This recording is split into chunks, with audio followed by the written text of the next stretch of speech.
is equal to 10 and 4x plus 2y is equal to 20.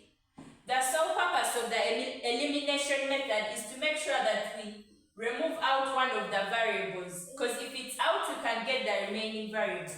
So to remove a variable, let's say x, we are going to need to make sure that both of these coefficients of x are having the same value on them.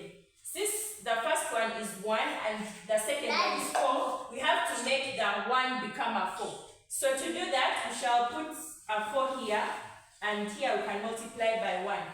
By multiplying 4 by the whole equation and multiplying 1 by the second equation, we shall have 4 times x giving us 4x, 4 times 3y giving us 12y, and 4 times 10 giving us 40. Then 1 times 4x plus 2y is equal to 20. Now here, we are going to subtract these two equations from each other. 4x minus 4x will give us a 0. So we'll be left with 12y minus 2y, which gives us 10y, and 40 minus 20, which gives us 20. So now that we have 10y is equal to 20, we shall divide this by 10 and this by 10, giving us our y as 2. After getting our y as 2, we can substitute y in any of the equations to get x. For example, we shall say x plus 3y is equal to 10. Since our y is 2, we'll have x plus 3 into 2, giving us 10, x plus 6 giving us 10. By taking 6 to the other side, our x will be 4. And that's how we use the elimination method for the first part of our equation. If we look at the second example, we have 3x minus 2y equals to 9, y plus 5x equals to 28. We cannot carry out elimination here before we interchange and make sure that both variables are on the same side of the equation.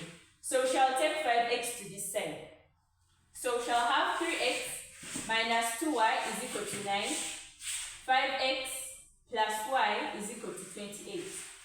Here we can now apply the elimination. So we want to remove the x from these equations. We shall put the 5 here to multiply with the 3, and then the 3 to multiply with the 1 with the 5, so that we both get 15 on both of them. So we'll have 15x minus 10y is equal to 45.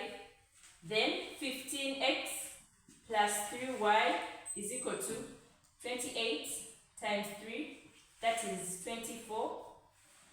3 times 2, 6, and 8, that's 84. Which means this gives us 84.